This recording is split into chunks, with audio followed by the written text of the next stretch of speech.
The Mercedes team has suffered a lot in the hands of porpoising since the past races of the pre-season test, and the whole team are hoping they've finally discovered the solution.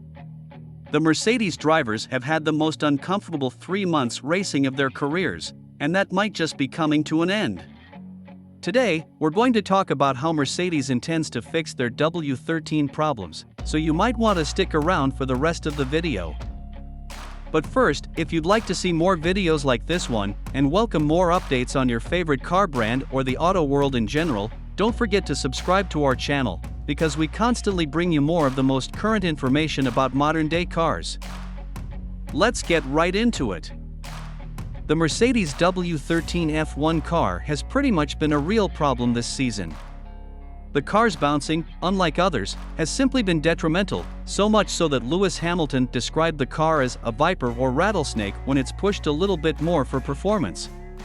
So far, Mercedes has tried its best to uncover a compromise without having to shake the drivers too much, but the car has refused to be compliant. The bouncing issue has been so bad that fellow teammate George Russell has complained of back pains and chest pains owing to having driven the car for the whole weekend.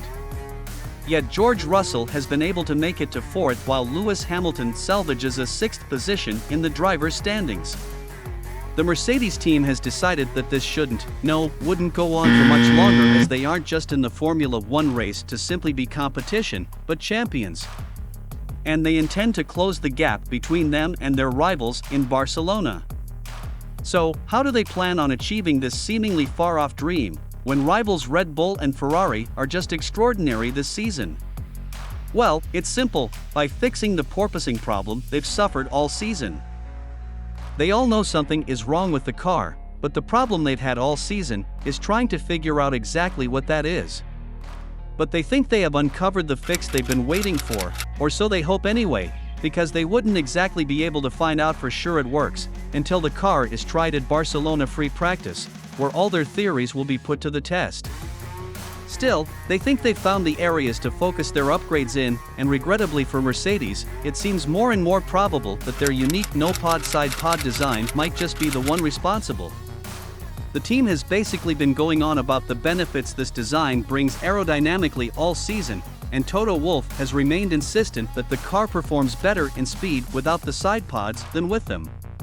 But the downside of having your car run without side pods is that you have the floor exposed to much extra air traveling on top of the car. This is an issue because of how sensitive the floors prove to be in the present breed of car. As a result, exposing them to air from above means they'll be subjected to extra forces on the floor that they don't necessarily want. Mercedes believes that these pressures, which may be causing the floor to flex or obstructing airflow when it is released from the floor, whatever the consequence of exposing the floor is, could be the source of their troubles. Toto Wolff, the boss at Mercedes, remarked thus in Miami: "If you walk through the grid, you can see that our floor edges stick out much wider than anybody else's. That gives it a different way, or much more scope, of possible instability. I think that's where our concept varies. Clearly, the Barcelona launch car is much slower on paper, but we need to find out how we can make the current car work predictably for the drivers." Toto was referring to the vehicle's predictability for the drivers in terms of how much grip they have while braking and turning. Porpoising causes the car's downforce to fluctuate. As a result, when the drivers use the brakes or turn into a curve, there may be less downforce than expected, causing them to either overshoot the bend or slide right off it. To deal with the unpredictability, George Russell and Lewis Hamilton have to be more careful in braking zones and high-speed corners, which costs them lap time.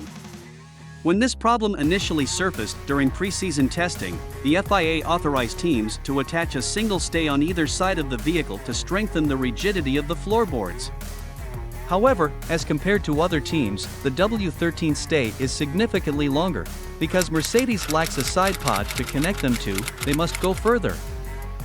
While these stages are beneficial to Mercedes, they also highlight one of the no-pod design's drawbacks. Because the side pods extend wider from the center of the vehicle, other teams have been able to construct extra stays beneath their bodywork. Because the stays are contained within the bodywork, they are not subject to FIA restrictions on the number of them that may be used, because they do not affect the car's aerodynamics. Mercedes' floor is likely to flex more than that of their rivals since they don't have side pods to incorporate additional supports into. This implies that, while the lack of a pod has no direct impact on the car, Mercedes is missing out on the option of adding extra supports to keep the floors from flexing. Toto Wolff may be correct that the no-pod design is faster on paper, but what good is speed if the silver arrows can't exploit it because of porpoising? Reacting on how much they've suffered, and because their no-pod design is so distinctive and is a clear departure in design philosophy from their competitors, they've gotten a lot of queries about how long they plan to stick with it. However, the problem is a little more complicated than just one single design characteristic, much as the questions raised in 2017 about the diva-like behavior of its long-wheeled base low-rake philosophy, which was at the start of yet another big regulatory adjustment. Mercedes was porpoising throughout the Barcelona test, so it's not like removing the side pods made the car act like Snoop Dogg's lowrider right away.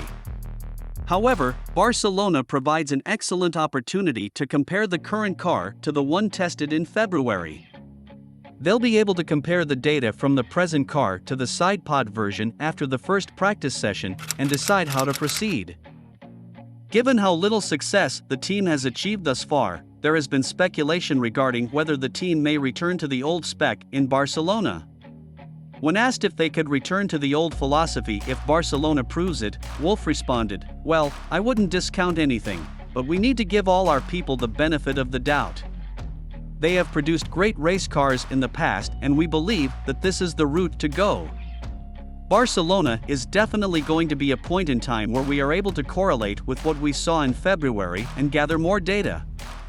I'm also annoyed about saying the same thing about gathering data and making experiments, but it's physics and not mystics, therefore you have to unpick the data."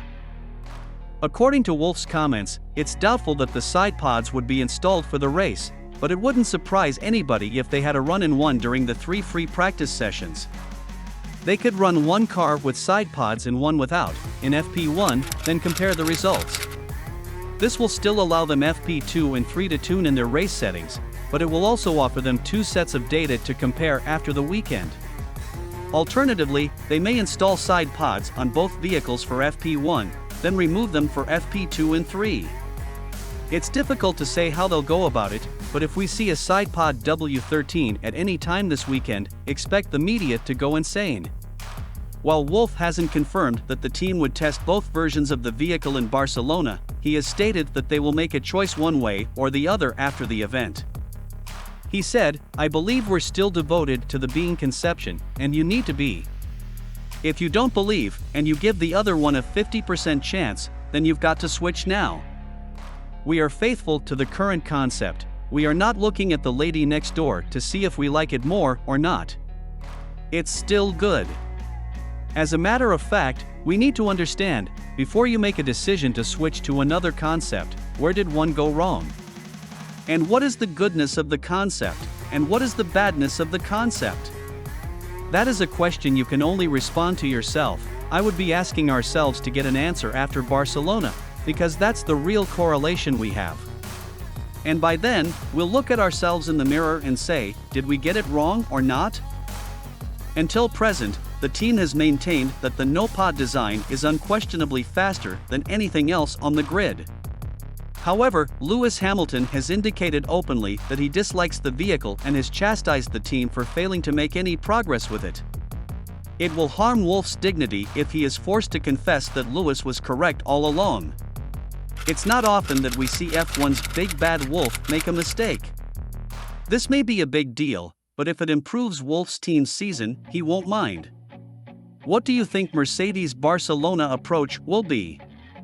Let us know what you think in the comments section below. If this is your first time here and you have no idea what porpoising really is and how serious it's affecting the Mercedes team, then you might want to watch this video over here.